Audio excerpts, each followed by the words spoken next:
What's up, guys? Mike Sharp here. This is Flow Traders quarter 3. Okay, so Flow Traders is a fantastic company to be a contrarian, I would say, trader on. So I'm going to put my contrarian hat on today. This is the Oakland Athletics. I went to visit them last summer, and there were 2,000 people there at a game in a stadium of 50,000 people. And if you don't know why I'm calling them contrarian, you should watch Moneyball. If you haven't watched Moneyball, highly recommend it. It's great, written by Michael Lewis, the guy who also wrote The Big Short. So check it out if you haven't, one of the best movies out there. Okay, Flow Traders quarter 2. Again, we knew this was coming. We knew the results were going to be bad. And personally, I sold some at just over 27 in hopes that I could buy it back, because I've been in the stock long enough to know that if you sell after a good period, into a low volatility period, you usually get a chance to buy it back. So I've bought back not all of the shares yet. I bought back some of them at around 25, and then I bought more back today, which is the 30th, the day that earnings came out at like 23.60, I think I bought back today. So I will buy some more. I do think it's probably going lower, but this is not investment advice. Do your own research. I'm pretty comfortable trading in and out of this one, but it's not a good one to miss the ride on. So you don't want to be caught without shares in your pocket when this thing flies. Just quickly, if you haven't hit the like button, please do so. That really helps with the channel. And also check me out on Sharp Investing 1 on X, where I kind of sometimes post things quicker than on here. Okay, so this quarter, there was one really good thing, and I'm going to keep you waiting. First, I'll go through the results really quickly. Some of the results, I'm not going to go in depth here, but there was one really fantastic thing that I love that I think the market has got wrong. I think they were selling today because of the results, because of the earnings, but there's something in here that I think is massive. So I'm going to keep you waiting. Otherwise, you can just fast forward. But let's go through the results really quick. Value traded overall was down by 2%. We expected it to not be great. NTI down 29%. Again, we thought it was going to be down. I have no way of like forecasting what the earnings are actually going to be, but I thought this was going to be a low quarter.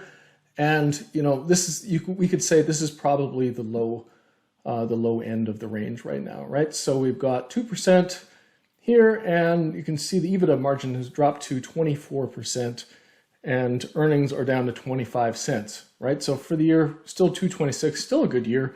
But I do think quarter 4 is setting up to be poor as well. So I'm still going to wait and see if I can buy a bit more cheaper than this. Now, I'm not sure. Maybe some people in the market see that it's a good deal right now. Again, don't do what I do. But I think the positive here is, like, this is a bad quarter, right? And the return on equity was still 22%. Like, think about how good a business that is, that can still produce 22% return on equity, you know, in the low quarter, right? So really high quality cash cow, this business, right? So not really much to talk about with the results, as expected. The tailwinds are still in effect, right? We've got the ETB value traded is, you know, marching up in this bull market. It'll come back down a little bit if we get a crash or a bear market, which will happen at some point. I just don't know when. And then the ETP under management just keeps marching up again, except for 2022 when there was a bear market, right? So we'll see some blips going forward. Implied vol down. The MOVE index was also down for bonds. So, you know, this was totally expected. ETP velocity also down. That hurts volumes as well. So fixed income, crypto market, I'm not going to talk about those. Like, crypto just keeps marching up. And again, I was wrong to think that they shouldn't be in crypto. Glad they're in it now. And then the regional performance, this is probably the only other one I want to talk about. Looks all fine. The one that's concerning me is North America, right? You can see here it's 29%. The market value traded was up 29, but their value was only up 13%. Now, if they were just focusing on the high value trades, I wouldn't be concerned, but the revenue is also down 25%. year to date, 28% year over year, right? So it seems like they might be losing market share there in the Americas. They even said right here, the results came in below expectations given the volumes and volatility levels. So that's something to keep an eye on going forward. Europe is doing its normal thing. And Asia actually, like, the market was up 102%. And their volumes are only up 50%, but you can see that they're actually deploying the capital better here, and revenue's up 70%. So they've actually, looks like they've strategically deployed the capital there. They also say this is a key market and a key growth area for them. They said that a couple of times in the earnings call, which is interesting and something I like to hear. Okay, here is the big news, the thing that I love. They have taken out a loan of $200 million to add to trading capital. And I've wanted them to do this for a long time. I thought they were being much too conservative with their capital policy here. And it looks like they might be headed in another direction now. They had 25 million before, but now they boosted that to 200 million overall. They paid the 25 back with the 200. So they have 200 million as a loan, and then there's a 75 million revolving credit facility, right? So they can take advantage of great opportunities as they come up. So that makes me think is that they'll deploy it in, high volatility periods, which will actually, this is wrong. This is just my guess. It's not wrong. It's just a guess. But what they might do is when the volatility is really high and volumes are really high, that's when they want to deploy this credit facility and really boost the earnings. So this might actually even do better than before in market crash or high volatility periods like in April. So trading capital after the quarter was only up 2%, which is expected given the results, up to 484 million. But with this loan, now it puts them right around $1 billion, right? Because they're saying it's the net result of this loan is 150 million more in trading capital. I'm not sure where the other 25 million goes. There was 200 million less the 25 they paid back, and then I'm not sure what the other 25 is. But they're saying it's net 150, which puts them right around $1 billion. Okay, and why do I like this? Well, actually, first, we have the new CEO, Thomas Spitz, and I wonder if this is his first big move, right? Because that's a pretty aggressive move that the previous management didn't really go for. So I'm wondering if he came in guns blazing and said, okay, we're gonna leverage the balance sheet here, and with 800 million in equity and most of that in cash, this loan is well protected. I actually want them to add another 600 million, so at least they're like 1-to-1 equity to loan, and which would really, really boost the earnings potential of the company. If you look at Virtue, the big difference between Virtue and them, or Virtu, I think they say it, is that Virtue is much more leveraged, and so they can actually produce higher level of income per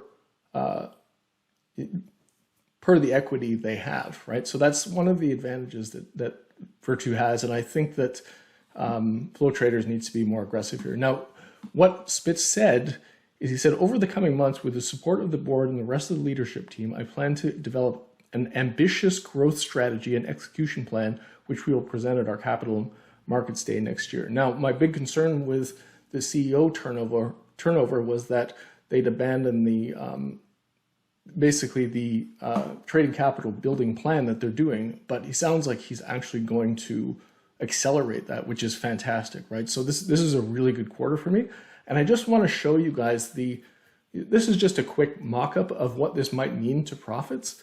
But if we look here, this is assuming a 50% return on trading capital versus a 60% return on trading capital. 50% is on the low end of what they make normally, and 60% is closer to average. It might be a little bit above average, but I'll just walk you through this thing. So we've got 150 million net change in the trading capital via this loan. At 50%, that leads to 75 million in NTI. Interest rate is about 9.5 right now. It's a floating rate, but on the 200 million, it'd be 19 million. Total trading capital, like I said, around $1 billion, and fixed operating expenses are currently 205.